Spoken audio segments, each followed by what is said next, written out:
Hoy, Marco. Ano yun? Ano yung nakita ko na comment ni Sofia dun sa profile picture mo? Ha? Anong comment? Ang pogi mo! Crush ko to! Tapos heart. Bakit sa akin ka nagagalit? Tsaka, hindi naman ako yung nag-comment nun ah. Hindi ko na nga ni-reply yun eh. Eh kasi bakit hindi mo sinabi sa akin? Ha? Ash. So ano, lahat ng activity sa social media ko, i-report ko sa'yo? Dami-dami na nagko-comment sa'yo eh. Wala ka namang narinig sa akin. Si Alfred, noong isang buwan, nag-comment kaya siya sa'yo. Sabi niya, "Hi ate, may jowa ka na ba?" Tapos nung isang linggo naman, si Bugoy naman, comment pa siya ng, "Hi Miss Suplada, panotice naman." Tapos kahapon Oh, lang sino pa? Sino? si Virgil. Diba? Comment siya, "Hi ate, pwede ka ba makadate?" Oh, may narinig ka ba sa akin?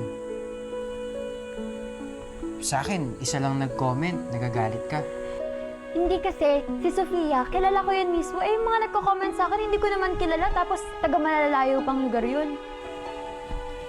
Ash, ang point is, hindi mo naman ako pwedeng awayin sa kasalanan na di ko naman ginawa.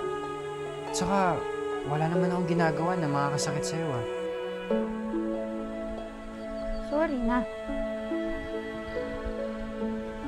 Madami pa talaga ako dapat matutunan as a person in a relationship. Okay na yun. Basta lagi mong tatandaan, ang infidelity wala yan sa inbox. Nasa sent items yan. Okay. Saka wala eh, kasalanan mo rin. Bakit? Jowa-jowa ka ng pogi eh. Ay. Sige nga, patingin nga ako ng sent items. Ha? Late na tayo, no?